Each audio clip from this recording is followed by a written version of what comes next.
Are the Patriots actually a good football team? We'll examine after Sunday's upset victory over the Bengals and what it means for the team long term here on Patscast.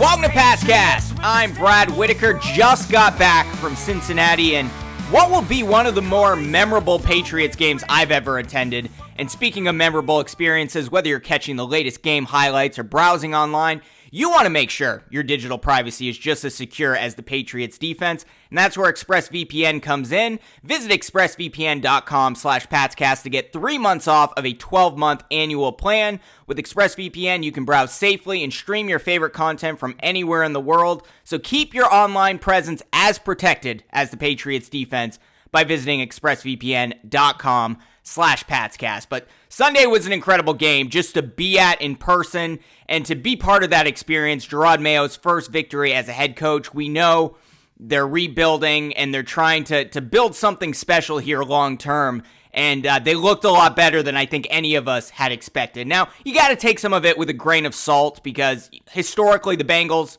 have always started slow. Joe Burrow is now 1-4 as a starter week 1 of the season. We all know the distractions going on with Jamar Chase and T. Higgins, who didn't play, and their contract negotiations or lack thereof. And they didn't play their starters as much as the Patriots did in the preseason. So the Bengals looked a lot more rusty than the Pats did, who looked like they were in midseason form, to be honest. And really, I think you have to give Jerod Mayo a lot of credit for that. And he mentioned this in Sunday's post-game presser about just the effort the team put out there with 2 minutes and 13 seconds left. The Patriots had the ball. They needed to get 2 first downs to finish the game and run out the clock and chew up the remaining timeouts from the Bengals. And they rushed the ball for 5 yards, for 9 yards, 3 yards, and then 9 yards to cap it off. And that's what Mayo said. He said, that's the challenge that I always offer those guys. And look, it's really man-on-man in those instances. It has nothing to do really with X's and O's. It's about dominating the player across from you. And those guys did that. And that's the thing. The Bengals knew the Patriots were rushing the ball. The Patriots knew, the Bengals knew the Patriots were running the ball. We all knew the Patriots were running the ball. And they still got 2 first downs at the end of the game. And overall, I mean, that's the biggest thing that stood out was just the conditioning, how in shape the Patriots players looked with all the struggles we saw throughout training camp and in some of the preseason games and certainly in the joint practice against the Philadelphia Eagles. I don't think any of us were expecting this, but Jerod Mayo worked them very hard in training camp this year, harder than Bill Belichick has done in recent years. And that's definitely true. They've had padded practices at nearly every opportunity throughout training camp and the preseason, including full contact practices where they were allowed to tackle players fully to the ground. That's something Belichick hadn't done in recent years. Lots of running, penalty laps. Jerod Mayo has really emphasized the weight room. The players are spending more time than they ever have before in the weight room. This is basically how Dante Scarnecchia, the now Patriots Hall of Famer, legendary offensive line coach, would essentially run the team if he were the head coach. But the reason we are seeing results perhaps earlier than expected as 8.5-point underdogs going into their week 1 matchup against Cincy is because Jerod Mayo, yeah, he's working the team real hard, but he has buy-in from the entire team. And those that didn't buy in, Matthew Judon, veteran, been a distraction, they ended up trading him away.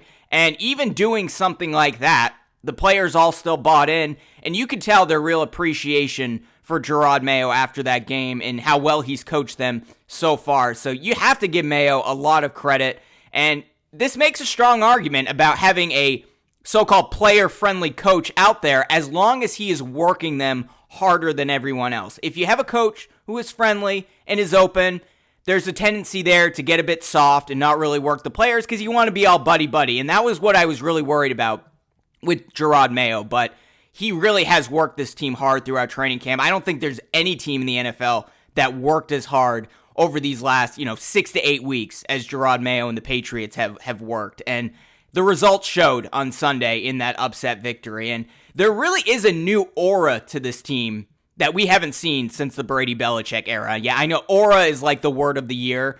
But it felt like the old Patriots. All three phases of the game contributed. They limited their mistakes. They executed on their game plan almost to a T. It wasn't perfect, and I'll go over in a little bit the things that weren't perfect that they need to improve on, but they executed not just on Sunday's game plan, but on their vision for the season so far. They had that new West Coast-style offense, which Alex Van Pelt, the new offensive coordinator, has really worked to implement, but with a few wrinkles. They're still mixing in duos and power run plays, making sure Ramondre Stevenson has the opportunity to run downhill. And although the wide zone stuff was far from perfect, it was so much better than I was expecting, and night and day better from the last time they tried to implement this wide zone scheme when Matt Patricia took over. So kudos to Alex Van Pelt. He deserves a lot of credit. And Elliott Wolf, the de facto GM, also deserves a ton of credit on his plan for the development of Drake May, starting Jacoby Brissett early, and making sure you're still winning football games as you build up to the future franchise piece there. You know, I've been in the start Drake May camp because I had my concerns about Jacoby Brissett. But I'll go over in a moment just how impressive Brissett was working with what he had out there. But Elliott Wolf, Alex Van Pelt, Gerard Mayo, the rest of the coaching staff, ownership, craft, the plan that they put together. I know we're only a week into the season. Week 1 is typically an anomaly, so we don't want to overreact. But the plan is working so far, and I don't think any of us expected it to work as well as it did on Sunday. I went into that game fully expecting to see the team lose, and they really controlled the game right from the start. And it really started with Ramondre Stevenson, who was no doubt the player of the game, had 25 carries for 120 yards and 1 touchdown. Ramondre, I know he's always been a pretty good running back, but he looks even better this year. He has a thinner frame, but he put on a lot of lean muscle, looks healthier, a little banged up last year. He's faster for some reason, more elusive, even bailed out the O-line a few times with his explosive change on a dime type runs. And, you know, he's a guy I ended up drafting in fantasy football. I really didn't want to, but I had prioritized wide receivers first, and he was really the only high volume running back left on the board. I kind of have a rule for fantasy football that I might need to change. Do not draft Patriots players because their game plans evolve so much week to week that you can't really depend on any single player, even when Tom Brady was there. But I feel pretty happy about this Ramondre Stevenson selection, and he really showed up on Sunday. Looks the best we've ever seen with him, and he's a pretty good fit for this wide zone scheme. You know, as I said, I've always seen him as a power run type running back, but his ability to kind of bail out the offense, even when the defense finds their way to push through those gaps and extend plays and get another 5-6 yards out of it, I mean, that's what you want when you're running a wide zone scheme. When it doesn't work out perfectly, the running back is going to find a way. Yeah, Antonio Gibson didn't do a lot with the wide zone scheme. He didn't have a great game, but Ramondre Stevenson really dominated. The Patriots dominated the game on the ground, and that is ultimately the reason they won. But that all starts with the offensive line, which of course looked far better than expected, far better than what we saw all preseason, all at training camp, certainly in the joint practice against the Eagles where they couldn't block to save their lives. And that started with Mike Onwenu, who was at right tackle, not right guard. Kind of the North Star out there for Ramondre Stevenson. Started the game running right quite a bit. And Onwenu really was near perfect on the offensive line. Alongside rookie right guard Layden Robinson, who had a hell of a game on the lone touchdown from Ramondre Stevenson.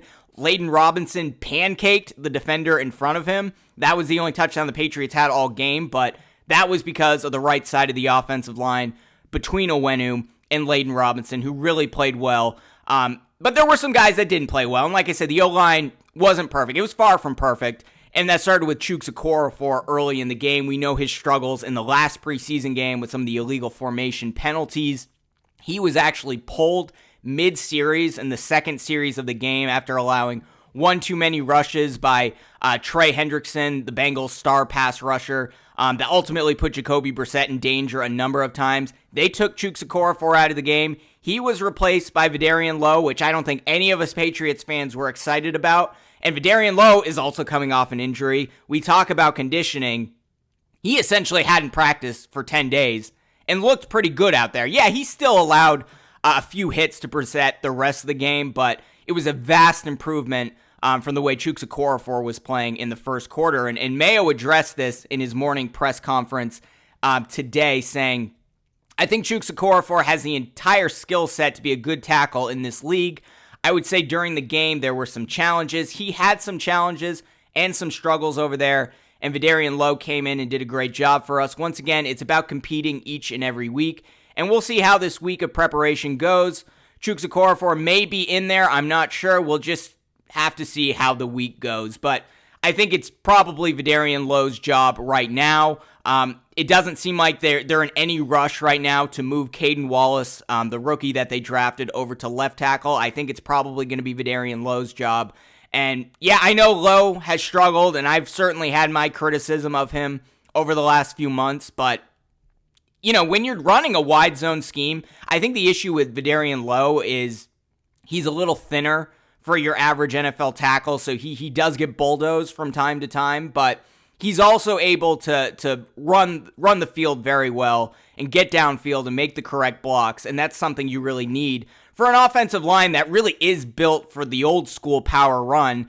And Alex Van Pelt really did a good job at balancing the power run to the wide zone with the duos, and a lot of that came from input from Ramondre Stevenson, who said, I guess he told Alex Van Pelt, like, I don't want to abandon everything that we've done in the past, and they had a nice combination there, and that's how the Patriots were ultimately able to control the game. But speaking of controlling the game, Jacoby Brissett played pretty well. I mean, if you look at his stat line, it's nothing special. 15 of 24, 120 yards, 121 yards, no touchdowns.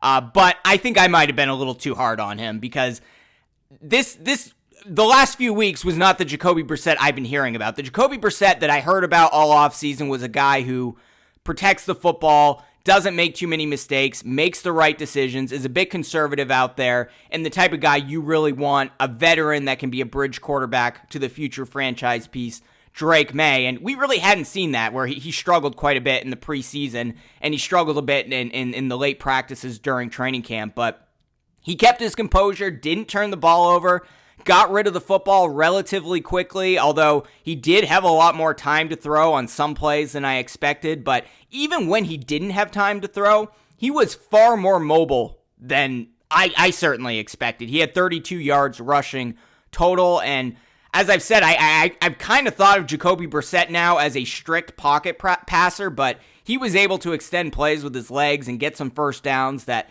weren't there when receivers weren't open, and able to avoid the rush and be elusive out there.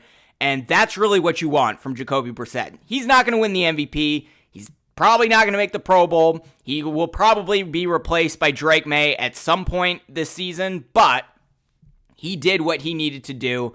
And, you know, I think this is also probably encouraging for Drake May. You know, even Jacoby doesn't just stand in the pocket and throw the ball. That's what they stressed during training camp. Like, we're not running the football with the quarterback right now. Like, you're going to stand in the pocket, you're going to go through your progression, you're going to make your reads, and make sure you're doing the little things first before you extend plays with your legs. But Drake May, we know that's kind of his bread and butter. He has that ability to be athletic and extend plays, and seeing Jacoby Brissett do that in front of him, I hope gave him the confidence that when he does eventually take over, that, like, I'm not limited to just standing in the pocket. Like, I can use all the tools that I have.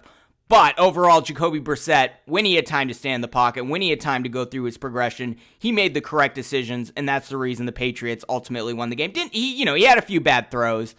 There were a few mistakes Jacoby Brissett certainly make, but overall, he set a strong example of how to get the team in and out of the huddle, make the correct checks in a pretty hostile road environment. I know everyone was talking about how quiet it sounded in Cincinnati, but it sounded quiet in like the second quarter and in the fourth quarter. But before the game started, I think this is the 8th Patriots road game I've attended in 8 different stadiums, and this is probably the second loudest stadium I've been to with the fans there. I think Denver was a bit louder, but that environment was tough. Like, all the fans were wearing orange. Like, they really coordinated that very well. The Bengals players were wearing all orange. They were very loud, especially early in the game when the Patriots were on offense. That was a pretty tough environment, one of the toughest road environments I've ever seen in person, and Jacoby Brissett did a good job out there.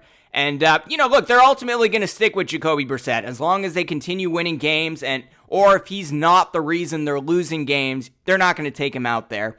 And I wasn't really fine with it at first because I wasn't very high on Jacoby Brissett this last month or two, but I'm fine with that plan if Jacoby Brissett continues to do what he did on Sunday.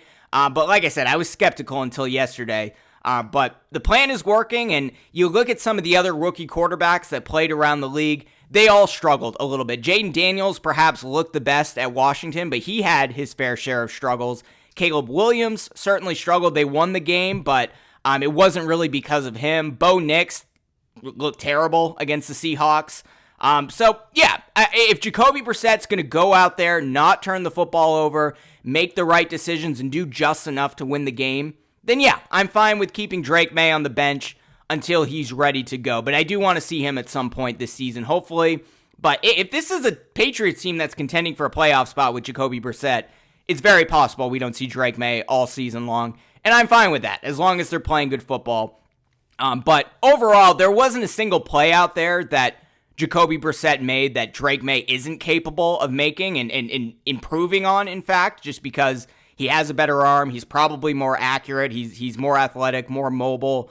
But the little things, the checks at the line, pre-snap, getting in and out of the huddle, handling a hostile road environment, that's the first time Drake May has seen that at an NFL level in a real game situation, and Brissett set a strong example there. And hopefully when Drake May does finally take over, he can pick up right where Jacoby left off. But ultimately, the Patriots won this game, not necessarily because of the offense, but because the defense was just incredible out there. They held the Bengals to just 70 yards rushing and 164 yards in the air. Losing Matt Judon doesn't seem to be an issue. Keon White stepped right up, had 2.5 sacks, which means he accounted for all 3 sacks on Joe Burrow. The other half sack went to Juwan Bentley, but Keon White was all over the place. Even when he didn't have sacks, he was making an impact on the defensive side of the football. Kyle Duggar made the play of the game with a punch out of Tanner Hudson right before he was about to score. Had Cincy scored on that play, we probably would have been talking about, hey, this was a moral victory. It was a loss, but it was a moral victory. But because Kyle Duggar came up big on that potential game-tying drive, Patriots were able to control the game and continue controlling it the rest of the way. Christian Gonzalez looked great out there. I know he kind of struggled a little bit in the preseason. People were skeptical about him, but Jamar Chase did a few things, but he ultimately contained him and held him to 62 yards. And look, Christian Gonzalez has started 5 games in his NFL career at this point, and so far he's contained Devontae Smith, Garrett Wilson, Tyreek Hill, CeeDee Lamb before he got hurt, and now Jamar Chase. That's a pretty good resume for a guy that's only played 5 games or 4.5 games in the NFL, and he's only going to continue to improve. Yeah, some of the other DBs struggled a little bit, but I think there is a drop-off after Jonathan Jones, Marcus Jones, and we saw that on Sunday. I really hope that they would get like a Stephon Gilmore to line up opposite him, but overall, this is one of the better DB units in the league, and that all starts with Christian Gonzalez. Also, as I said, all 3 phases contributed. Special teams was solid, other than Del Pettis, the rookie who had a penalty on the first kickoff of the game. That was not a great start to his career, but the rest of the way, the special teams was solid. Joe Cardona had his first forced career fumble. He's been in the league for 10 years, had never done that before. That allowed the Patriots on a punt to get the ball back right away and get some points out of it off of a field goal. And Joey Sly hit all 3 of his field goal attempts, the longest being 37 yards. Should he make all 3 of those field goals? Of course, but still a significant upgrade compared to the inconsistency of Chad Ryland last year. But look, as I mentioned, it wasn't all perfect on Sunday.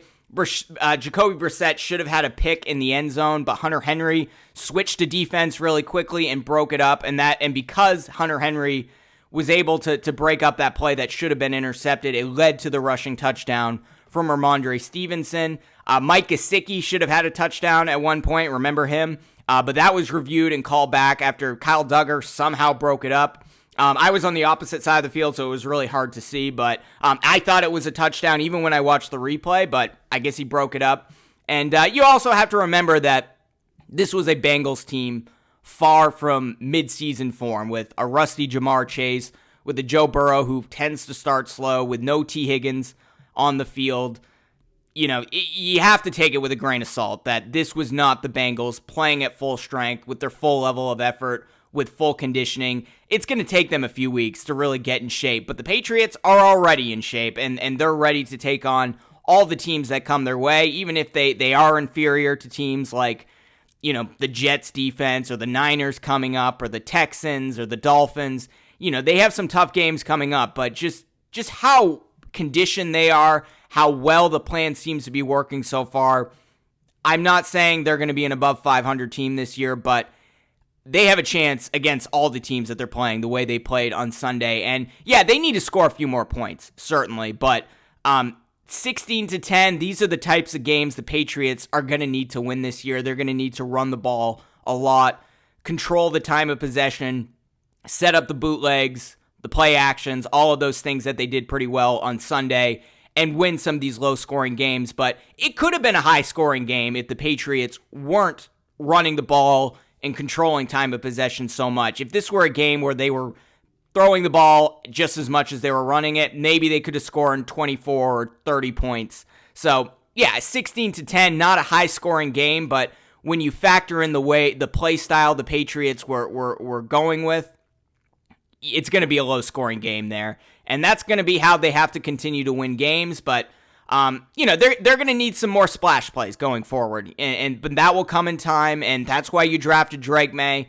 He's a guy who can make those big splash plays. That's why they drafted Javon Baker, who didn't play on Sunday, but he's the type of guy who's not going to be high volume, but is going to make significant plays once he develops, and that's really where you want to be. They're conservative right now. They're building up. They're working with their bridge quarterback, Jacoby Brissett, figuring out that offensive line, running the football, playing good defense, and then you bring in eventually the future franchise piece and hopefully the future Boundary X wide receiver. And now suddenly you can start making some of those big splash plays while still building on that foundation that you've built early in the season. We're 1 week in. It could be completely different next week, but so far, so good. That said, Patriots really do have their work cut out for them next week at home against the Seattle Seahawks. They're now just 3.5-point underdogs. I think if they hadn't won on Sunday, probably would have been like 5.5, 6.5-point underdogs. But like I said, work cut out for them. They have to defend three pretty solid wide receivers: DK Metcalf, Tyler Lockett, Jackson Smith-Njigba, who's coming into his second year, pretty good wide receiver. They have a lot more weapons to work with. Even if Geno Smith is not quite as good as Joe Burrow, we know Geno Smith has a lot of versatility out there. He's kind of a dual threat quarterback. It's not going to be easy. And not to mention, Seattle now has tape of week 1 from the Patriots. But, the Pats, the matchups look pretty good. Like, as I said on the podcast last week, they do have the potential to start this season 2-0 if week 1 would be a trapped game for Cincy, which it was. They match up pretty well against Seattle for the most part. I think Seattle, their offensive line, struggled quite a bit week 1. They also lost their right tackle, George Fant, in their win over Denver. So that's going to impact them. And I think the Patriots, particularly Keon White, are going to continue to go out there and feast on that offensive line and that quarterback. So that's probably going to keep them in the game on Sunday. But we'll get to more of the Seattle Seahawks matchup and what's going to come out of that and talk more about the future on the podcast the rest of the week. But overall, really great experience being there in Cincinnati. Got to say, it's a really great city. Kind of reminds me of a smaller, friendlier version of Pittsburgh. Lots to do there. Great downtown between Covington, Kentucky, across the river, and downtown Cincinnati. Lots to do between the two stadiums. Lots of bars and restaurants, not just in the city, but between the Cincinnati Reds ballpark and where the Bengals play at Paycor Stadium. Really great vibe there before the game. Friendly fans. I was there with my buddy Gordon, and there's some things that we shouted, which had we shouted at Philadelphia, I wouldn't be here speaking to you right now. So Cincinnati fans, maybe not quite as friendly as Green Bay Packers fans who, I went to a game at Lambeau a couple years ago, and, they give you gift baskets with Wisconsin cheddar cheese and offer their daughter's hand in marriage and all that stuff. You don't have that in Cincinnati, but probably second or third friendliest fans in the NFL. They were congratulating me after the game on our victory, and just a great environment to see the Patriots come out with a victory. Fans were very loud until they realized they were out of the game. Then it got very quiet. But overall, I had great seats that really were not that expensive. Like it's one of the cheaper stadiums in the league. Concessions, not terribly expensive. It's still expensive. It's an NFL game, but it wasn't SoFi Stadium or Vegas where concession, you pay $20 for a beer. It wasn't like that. It was fairly well priced, and we had some good seats. We were right next to the visitors tunnel there, so got some high fives from a few of the Patriots players after the game, including Jelani Tavai, a few other guys. I congratulated Alex Van Pelt, and he gave me a head nod, so that was kind of cool. But really great experience to be there, and just seeing the team celebrate, but also continue to look forward. We saw Robert Kraft after the game give the ball to Jerod Mayo, and he said he was very happy with how the players played, how the coaching staff has worked so far throughout training camp, the preseason, and week one, and the players reacted just saying, we're just getting started, and that's what you want to hear.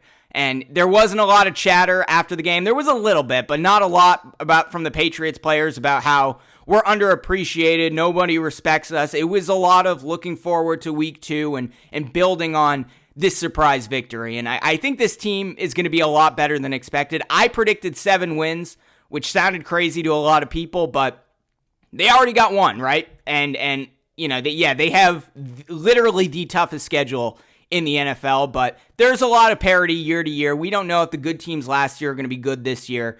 So the Patriots could rack up some surprise victories, and I wouldn't be shocked if we enter December and they're in the playoff conversation, and who knows, maybe Drake May will be in at that point. We'll see. But if Jacoby Brissett continues to go out there, not turn the football over, win games, do what Alex Van Pelt is asking him to do, we probably won't see Drake May. That said, Jacoby Brissett may struggle to stay healthy, and we may see Drake May earlier than expected, but overall, great to see Jacoby Brissett. He was a real leader out there, and Jerod Mayo gave him some words of encouragement before the game. I guess Jacoby Brissett said he cried 3 times before the game. I don't know what that was all about, but hey, it worked out, right? So good to see that, and really good to see the Patriots get off to a strong start. Very excited about this team, even if they're not going to win the Super Bowl or contend or anything. We have something to be optimistic about, really for the first time since Mac Jones' rookie year, where it felt like the team was building something, and then we all know what happened when Josh McDaniels left. I think they have a good foundation there. Jerod Mayo's not going anywhere. Alex Van Pelt is not going anywhere. DeMarcus Covington, the defensive coordinator, at least for the time being, is not going anywhere. So I think they have a good foundation in place to really get a few victories this year, build on that success, draft well next offseason, and head into year 2, and then maybe potentially contend with Drake May having a season under his belt, learning from Jacoby Brissett. So very exciting times to be a Patriots fan, and I don't think any of us expected what happened on Sunday. So really great to see that. And we'll be here at Patscast to cover it the rest of the way. Really appreciate the audience, the subscriptions, and people tuning in on YouTube and tuning in through the podcast. We're going to continue to grow. We're going to continue to bring out new content throughout the season. Was at the game, so it's nice to be able to include some B-roll in these videos. There's some copyright issues, so I can't share clips from the NFL and things as much as other, large media organizations can. This is just me, so I appreciate your support. If you like this video, continue to support this podcast by subscribing to us on YouTube, hitting that notification bell, or subscribing on Spotify or on Apple Podcasts. And tune in. It's going to be a fun season. We'll be here at Patscast to cover it.